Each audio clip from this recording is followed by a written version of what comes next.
должны получить в кратчайшие сроки. В КЧС региона обсудили вопросы материальной помощи пострадавшим от паводка. Готовность к добыче. Руководство Алроса проверило работу на Верхнемунском месторождении. Очередной повод достучаться до властей. В Мирном начался дачный сезон.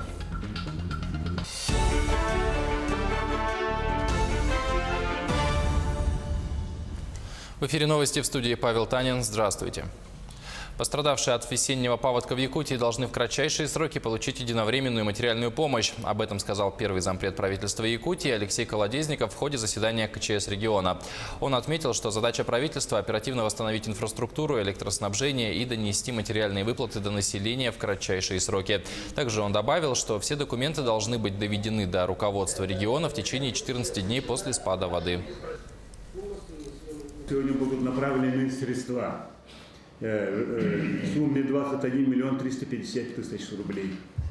Так, по 21 мая текущего года направлены на администрацию Тераптинского и Усмайского улусов исполнительной дирекцией запущены 2 проекта распоряжения.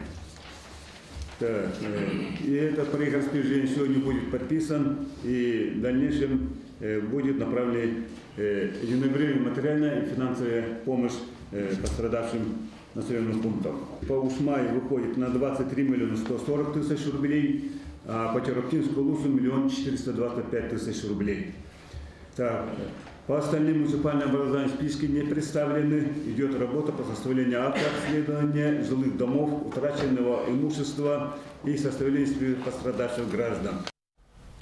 Повышение реальных доходов населения является одним из приоритетов государства. Об этом сказал Егор Борисов в ходе своего выступления на 36-м внеочередном пленарном заседании парламента республики. Он отметил, что мнение населения является основным ориентиром для руководства республики и страны. Борисов сказал, что правительство региона выполнило все соцобязательства. Кроме того, за последние 5 лет значительно вырос средний возраст жителей республики. А несмотря на то, что по коммуникациям, сельскому хозяйству и предпринимательству Якутия отстает от среднероссийского уровня с учетом климата и географии, экономика республики все же неуклонно растет. Вектор развития региона, по словам Егора Борисова, ориентирован на нужды населения. Развития в ближайшие годы станет социальное развитие. Об этом стало известно на представлении нового министра по развитию Дальнего Востока Александра Козлова коллективу ведомства. Самая главная задача, чтобы люди на Дальнем Востоке поверили в преобразование, чтобы прекратился отток населения, чтобы жизнь на Дальнем Востоке стала такой же комфортной, как в центральной части России, заявил вице-премьер, полпред президента Юрий Трутнев, представляя нового главу ведомства.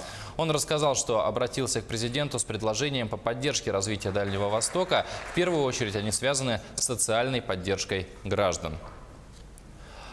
Министерство цифрового развития, связи и массовых коммуникаций, созданное в новом правительстве России, поможет создать правовую базу для развития цифровой экономики, заявил глава правительства России Дмитрий Медведев.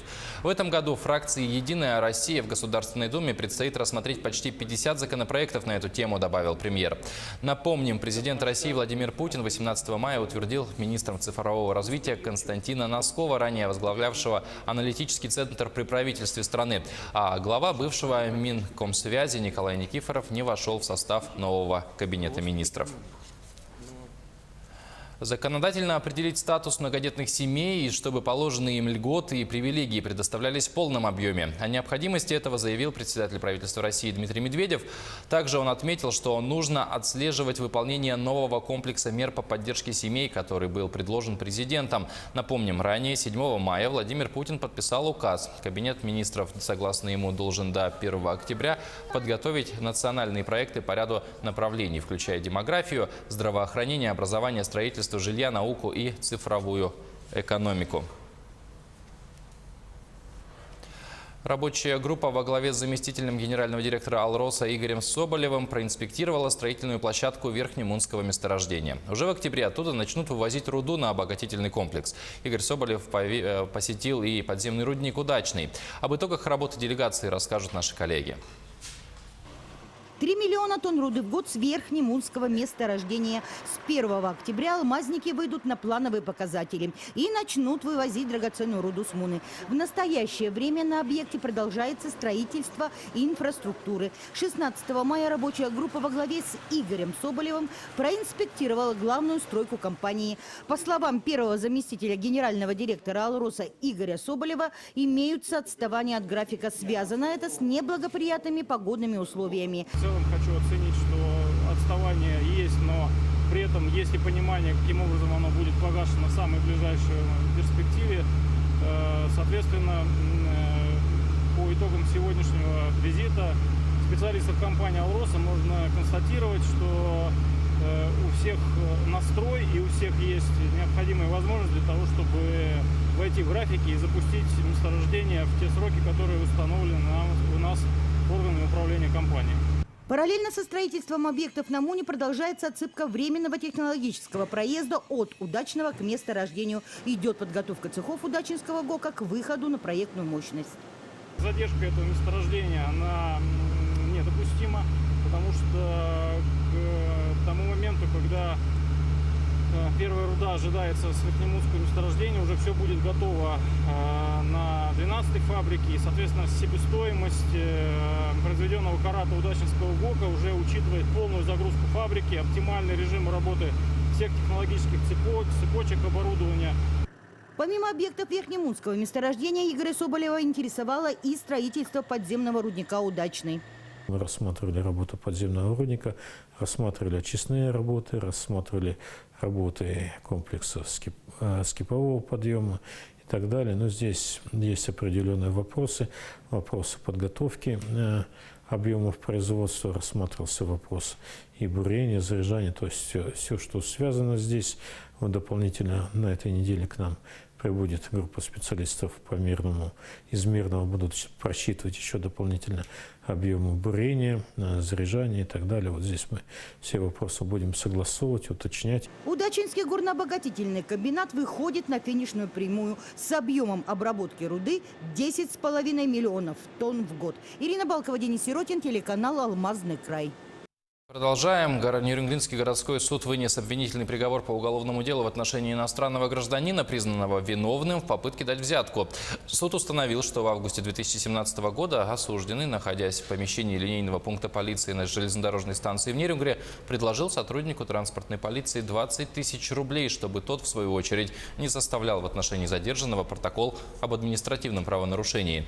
Полицейский же, в свою очередь, пресек неправомерные действия. Иностранный гражданин признан виновным в совершении указанного преступления. Ему назначено наказание в виде лишения свободы на срок 2 года, условно с испытательным сроком 2 года. Приговор вступил в законную силу. Порядка 750 миллионов рублей задолжали управляющие компании Якутска поставщикам коммунальных ресурсов. Из них более 600 миллионов должны Якутскэнерго. Причина не только в недобросовестных собственниках жилья, которые в свою очередь должны управляющим компаниям, но и в самих организациях, которые не доводят средства плательщиков до поставщиков. Об этом сегодня на встрече с журналистами сообщила руководитель управления Госстройжилнадзора Республики Наталья Чусовская. С апреля этого года в стране действует новый закон, по которому есть возможность избежать таких ситуаций и быть уверенным в том, что квартиру не отключат от электричества и воды за долги соседей. Собственники решением общедомового собрания могут перейти на прямой договор с ресурсоснабжающими организациями. Так они будут работать с ними напрямую, без посредников.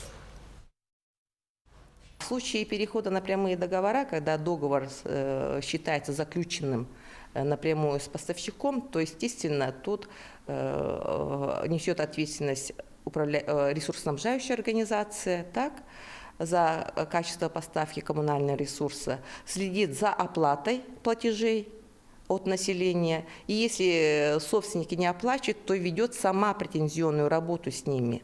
И вправе ограничить точечно, да, те квартиры, которые не оплачивают, имеют задолженность. Долгожданный дачный сезон – это не только шашлыки и возня в огороде. К примеру, для мирнинских дачников открытие сезона – еще один повод достучаться до властей и решить наболевшие проблемы.